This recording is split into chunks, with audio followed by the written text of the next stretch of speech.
و مفتی صاحب سردی کے کپڑے ہوتے ہیں، رضائی وغیرہ اگر احتلام ہو جائے اور وہ ان پر لگ جائے تو ان کا کیا حکم ہے؟ وہ پاک ہوتے ہیں کہ ناپاک؟ جی نہیں، بالکل ناپاک ہو جائیں گے۔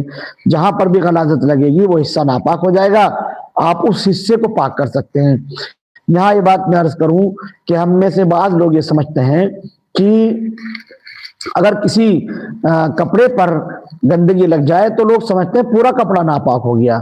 یہ بہت بڑی غلط فہمی ہے، ایسا نہیں ہوتا ہے۔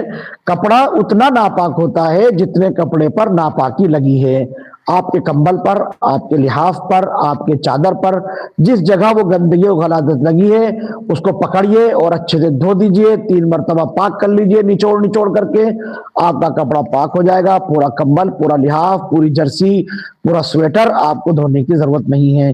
اس مسئلے کو ذہن نشین کر لیں ہمارے سبھی احباب جو بھی سن رہے ہیں۔ اس میں بڑی ہمارے ہاں لوگ بڑی مشقتیں اٹھاتے ہیں، بڑے پریشان ہوتے ہیں۔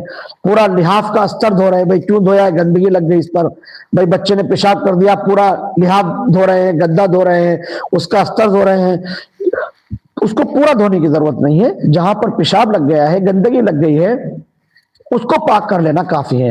اور پاک کرنے کا طریقہ ہے کہ 3 مرتبہ دھوئیں گے اور ہر مرتبہ اس کو نچوڑیں گے، اپنی بساط بھر جتنا نچوڑ سکتے ہو، اپنی طاقت اور قوت جتنی ہے اتنا نچوڑ لیں، پھر اس کو سوکھنے کے لیے چھوڑ دیں، وہ کپڑا پاک ہو جائے گا۔